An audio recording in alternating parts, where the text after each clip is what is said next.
Good morning বন্ধুরা, আমি সঞ্জয় চলে এলাম আবার একটা নতুন ভিডিও নিয়ে। আর আজকেও আমার সঙ্গে দীপঙ্কর নেই।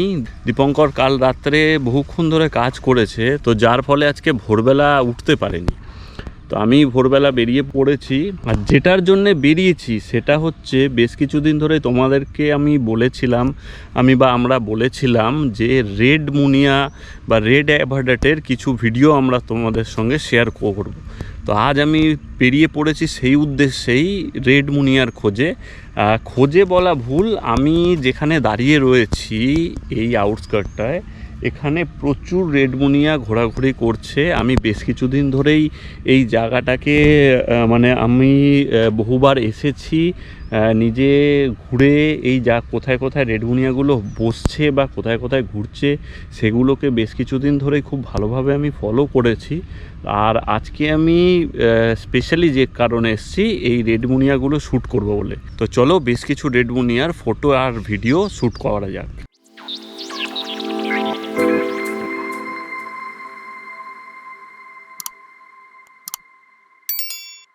বছরের এই টাইমটায় প্রচুর কাশফুল হয়, যেমনটা তোমরা দেখে হয়তো বুঝতেই পারছো যে আমার পিছনের যে এরিয়াটা রয়েছে পুরো কাশফুলে ভর্তি, সাদা হয়ে রয়েছে।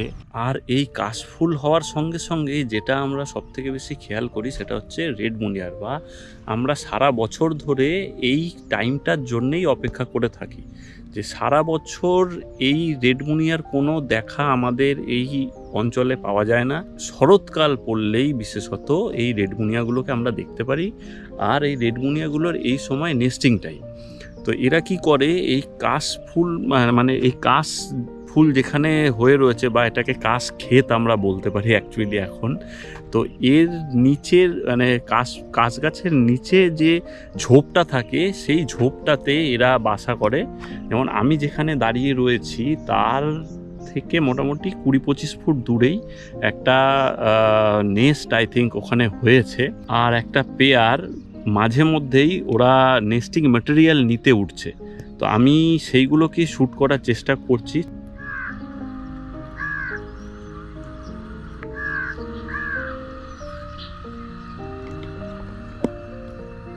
ভিডিও খুব সুন্দর উঠছে। একটা রেড মুনিয়ার মেল, অ্যাকচুয়ালি রেড মুনিয়ার যেটা মেল হয় সেটাই রেড হয়, আর ফিমেল যেটা হয় ওটা গ্রে কালার, ওর বেসিক স্ট্রাকচারটা গ্রে কালার টাইপের থাকে। গ্রিন রেডের ছাপ থাকে, বাট মেলটা আলটিমেট রেড হয়। তো আমি সেটারই কিছু ভিডিও করছি, খুব সুন্দর ভিডিও পাচ্ছি।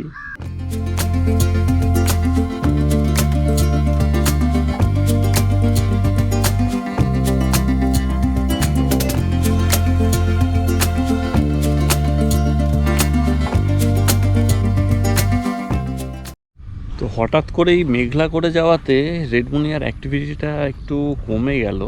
যদিও অ্যাকচুয়ালি কী হয়, যত বেশি রোদ্দুর ওঠে, মেনলি এদের ছবি বা ভিডিও তুলতে গেলে ভোরবেলা 2 থেকে আড়াই ঘন্টাই টাইম পাওয়া যায়।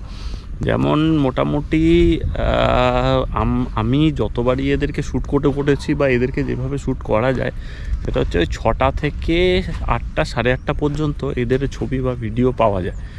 আর মেঘলা করে থাকলে আমার মনে হয় এদের অ্যাক্টিভিটিটা আমি যতবারই দেখেছি ততবারই একটু কমে গেছে। যেমন আজকেও সেই ঘটনাটাই ঘটলো। বেশ কিছু ভালো ভিডিও আর ফটো পাওয়ার পরে হঠাৎ করে একটু মেঘলা হওয়াতে এদের অ্যাক্টিভিটিটা বেশ কিছুটা কমে গেল। তো আমি রয়েছি এখন, ঘড়িতে সময়ও খুব একটা বেশি হয়নি, 7:10 বাজে। আর আমি এখানে বেশ কিছুক্ষণ আরও থাকবো, ঘন্টা দেড়েক আরও রয়েছি। যদি ওয়েদারটা একটু ভালো হয় আমার মনে হয় অ্যাক্টিভিটিস আর বাড়বে, আর খুব ভালো ভিডিও আর ফুটেজও পাবো। তো এই যে এরিয়াটায় আমি আজকে এসেছি, এখানে রেড মুনিয়ার সঙ্গে সঙ্গেও যত টাইপের ভ্যারাইটির মুনিয়া রয়েছে প্রত্যেকটাই রয়েছে। যেমন scaly breasted, chestnut, white rumped, tricolour, silver bill প্রত্যেকটা প্রজাতির মুনিয়ায় রয়েছে, কিন্তু আমার যেহেতু আজকে মেন টার্গেট ছিল রেড মুনিয়ার ওপরে, তার ফলে আমি আজকে অন্যান্য মুনিয়ার ওপর ফোকাসটা রাখিনি, আর রেড মুনিয়ার ওপরেই আমার মেন ফোকাসটা ছিল। আর এর আগের অন্যান্য ভিডিওতে তোমাদের সঙ্গে আমরা অন্য যে সকল টাইপের মুনিয়া রয়েছে সেগুলো নিয়ে যেহেতু আমরা আলোচনা করে ফেলেছি, তো আজ আর সেই সব জিনিস নিয়ে আলোচনা না করে আমি আজকের ভিডিওটা শুধু রেড মুনিয়ার ওপরে ডেডিকেটেড রাখলাম। তো আশা করি তোমাদের ভিডিওটা খুবই ভালো লাগবে। ইনডেঞ্জার স্পিসিস হওয়ার সাথে সাথে এদের নেস্ট বা নেস্টিং পিরিয়ড বা নেস্টিং হ্যাবিটাইটটা এতটাই ছোট জায়গার মধ্যে থাকে, মানে ছোট বলতে মিন্স এতই দুর্লভ জায়গার মধ্যে থাকে, যার ফলে আমাদের ফটোগ্রাফার ভাই বন্ধুদের এই স্পিসিসটার প্রতি একটা অন্যরকমই ক্রেজ থাকে। তো বছরের এই টাইমটা আমরা জাস্ট ফোকাস করে থাকি এই স্পিসিসটার ওপরে। আজ আমি যে রেড মুনিয়াটা ছবি তুলছি, এটা প্রায় গত 6 থেকে 7 দিন ধরে আমি ট্র্যাক করেছি। ট্র্যাক করার পরে এটার অ্যাক্টিভিটি, এটার মুভমেন্ট, এ কোথা থেকে আসছে, কি করছে, বা এর নেস্টটা কোন জায়গাতে হতে পারে, সেটা আমি খুব ভালোভাবে বুঝতে পারার পরেই আজ এর ছবিটা আমি তুলছি। আর সবথেকে বড় কথা যেটা, স্পিসিসের সঙ্গে নিজেকে হ্যাবিচুয়েট হওয়া, মানে নিজেকেও যেমন স্পিসিসের সঙ্গে মিশে যেতে হবে, মানে স্পিসিসকেও আমি আমার প্রেজেন্সটা ওকে বুঝিয়ে দিতে হবে। এতে কি হয়, দুজনের মধ্যে খুব ভালো একটা বন্ডিং তৈরি হয়। এবার যার ফলে আমি আজ গত 6-7 দিন ধরে এই পাখিটাকে ট্র্যাক করেছি, বা এই পাখিটা যেখানে রেগুলার এসে বসছে, বা আমার মনে হয় এখানে ওর একটা নেস্টও রয়েছে। তো এ দীর্ঘদিন যাবৎ আমাকে ওর নেস্টের আশেপাশে দেখার ফলে, হ্যাঁ, প্রথমে হয়তো আমাকে অ্যালাউ করেনি, ও প্রথমে ভয়ই পাচ্ছিল। ইভেন প্রথম দিন দুয়েক তো তেমন একটা বিশেষ একে আমি দেখতেও পাইনি, আমাকে দেখলে ভয়ে উড়ে পালিয়ে যেত, দূরে চলে যেত। কিন্তু তারপর থেকে এ যখন বুঝতে পারে যে আমি এর কোনো ক্ষতি করছি না, বা এর কোনো ক্ষতি আমি করব না, ও কিন্তু নিজেও আমাকে অ্যাডাপ্ট করে নেয়।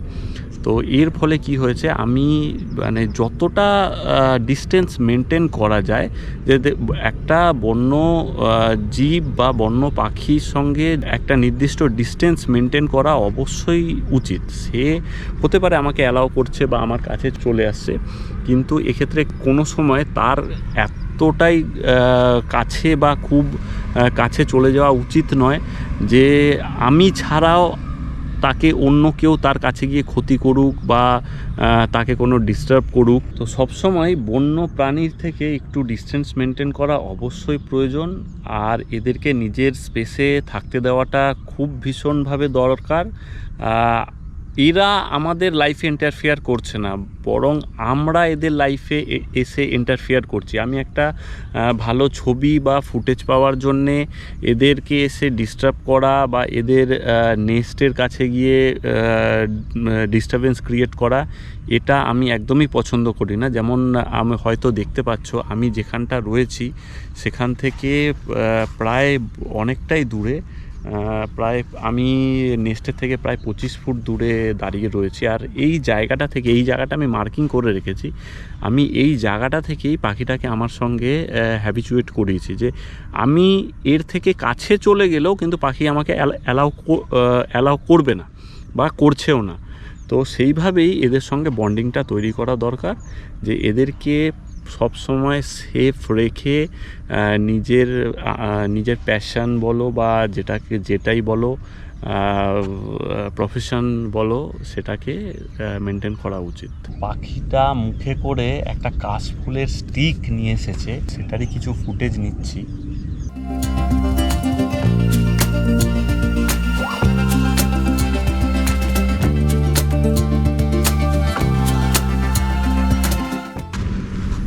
নেচারের সঙ্গে যদি বন্ডিং ভালো থাকে, তো যে কোনো স্পিসিস বা যে কোনো জন্তু পাখি বা যে কোনো জিনিসের সঙ্গে খুব ভালোভাবে মিশে যাওয়া যায়। যেমন আমি আগের ভিডিওতে তোমাদেরকে বলেছিলাম যে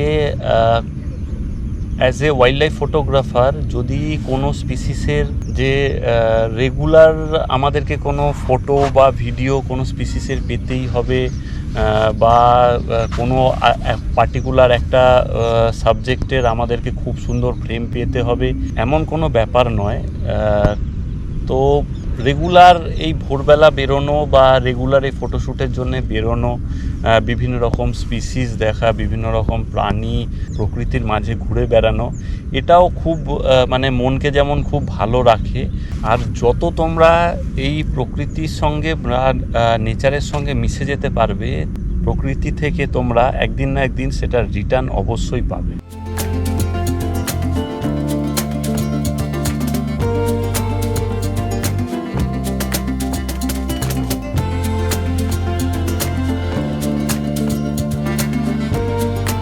তো এই রেড মুনিয়াটার ভালো কিছু ছবি পাওয়ার পরে আমি এগিয়ে চললাম অন্য কিছু স্পিসিসের আশায়। তো দেখা যাক যদি ভালো কিছু পাই তো তোমাদের সঙ্গে অবশ্যই সেগুলোকে শেয়ার করছি। বেশ কিছুটা আসার পরে আমি খেয়াল করি গ্রাউন্ড লেভেলে কিছু মুনিয়া কিছু খাওয়ার চেষ্টা করছে আই থিঙ্ক। তো সেগুলোর কিছু ছবি তুললাম।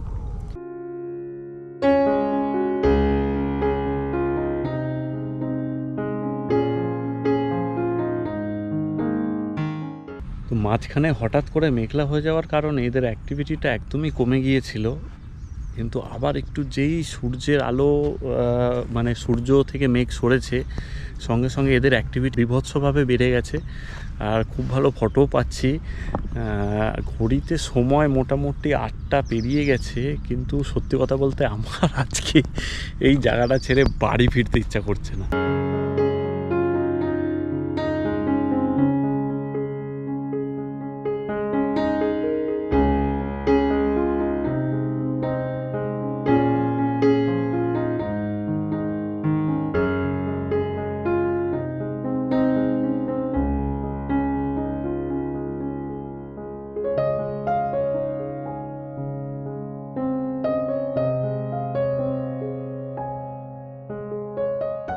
কয়েকদিন ধরে পাখিটাকে হ্যাবিচুয়েট করার পরে আজকে যে পাখিটা এত বিভৎস সুন্দর আমাকে ছবি দেবে আমি নিজেও ভাবতে পারিনি।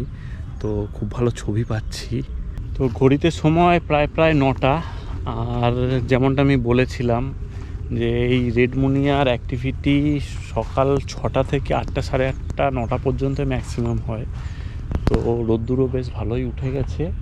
তো রেড মুনিয়ার অ্যাক্টিভিটি বিভৎস রকম কমে গেছে সূর্য ওঠার সাথে সাথেই। তো আজকে আমি যা ফ্রেম পেয়েছি মানে আমি তোমরা হয়তো বিশ্বাস করবে না, আমি এত বছর ধরে বার্ড ফটোগ্রাফি করি বা রেড মুনিয়ার আগেও আমার কাছে 2-1টা ফ্রেম রয়েছে, আমি এই রকম ফ্রেম কোনো দিন পাইনি। যেমন মেল ফিমেলের একসঙ্গে ভিডিও, সিঙ্গেল পার্চে মেলের খুব ভালো ফুটেজ বা ভিডিও যেগুলো আমি তোমাদের সঙ্গে শেয়ারও করলাম। আশা করি তোমাদের ভিডিওটা খুব ভালোই লাগবে। কাল রাত্রে যখন দীপঙ্করের সঙ্গে আমার লাস্ট কথা হয়, তো দীপঙ্কর আমাকে বলেছিল যে আজ সকালে দীপঙ্কর যদি আগে ওঠে তো আমাকে ফোন করবে, আর আমি যদি আগে উঠি তো আমি যেন অবশ্যই দীপঙ্করকে ফোন করি। তো প্রায় 6টার পর থেকে দীপঙ্করকে ফোন করছি, আর এখন প্রায় 8টা বেজে গেছে। অলমোস্ট 10 টাইমস ফোন করা হয়ে গেছে। তো দীপঙ্করের এখনও কোনো সাড়া নেই। আমার মনে হচ্ছে দীপঙ্কর লেলা ফেলে ঘুমোচ্ছে। বাড়ি ফেরার সময় একবার দীপঙ্করের বাড়িতে ঢো মেরেও যাই, আর দীপঙ্করকে আজকে ফুটেজগুলো দেখিয়ে যাই। ও খুব খুশি হবে ফুটেজগুলো দেখতে পেলে, কারণ আমরা প্রায় গত 25-30 দিন ধরে রেড মুনিয়ার ছবি তোলার জন্য খুবই এক্সাইটেড ছিলাম, আর যদিও কোথায় তেমন ভালো ফ্রেম পাচ্ছিলাম না। তো আজকে 6-7 দিন এই জায়গাটা ট্র্যাক করার পরে আজকে যে ফ্রেমটা পেয়েছি ওর মন মতো ফ্রেম এটা, বা আমারও আজকে খুবই ভালো লাগলো ফটোগ্রাফি করতে অনেক দিন পরে। রেড মুনিয়ার ছবি খুবই রেয়ার হয়। তো যাই হোক, তোমাদের সঙ্গে জিনিসটা আমি তোমাদের সামনে আমি নিজেকে এক্সপ্রেস করতে পারবো না যে আজকে আমি কী ধরনের খুশি বা কী টাইপের খুশি।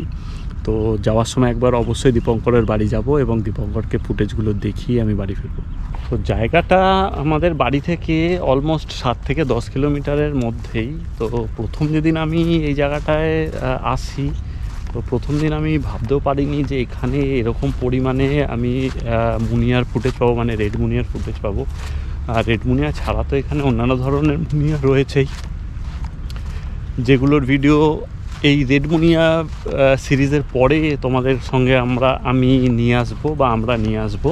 6 থেকে 7 দিন পাখিটার সঙ্গে আমার সময় লেগে গেছে পাখিটাকে হ্যাবিচুয়েট করতে। তো আজকে ফার্স্ট আমি পাখিটার ফুটেজ পেলাম, আর ফুটেজ পেয়ে অবশ্যই খুবই ভালো লাগছে।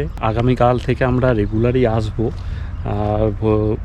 কারণ বছরের এই কটা দিনই রেড মুনিয়ার ফুটেজ আমরা পাবো এখান থেকে। খুব বেশি হলে রেড মুনিয়া নেক্সট যে সময়টা করে শুধু সেই সময়কালটারই ফুটেজ পাওয়া যায়, বা সেই সময়টারই ফুটেজ খুব ভালো হয়। আজকের ভিডিওটা কেমন লাগলো অবশ্যই কমেন্ট করে জানাবে, আর তোমরা লাইক করো, শেয়ার করো। তোমরা যত বেশি শেয়ার করবে, লাইক করবে, আমরা তত বেশি মোটিভেট হব। আগামী দিনে আরও ভালো ভালো ভিডিও নিয়ে আসবো। তো তোমরা অবশ্যই লাইক করো, কমেন্ট করো, শেয়ার করো। তো আজকের ভিডিওটা এইটুকুই, ফিরে আসছি আবার অন্য কোনো ভিডিওতে। টাটা।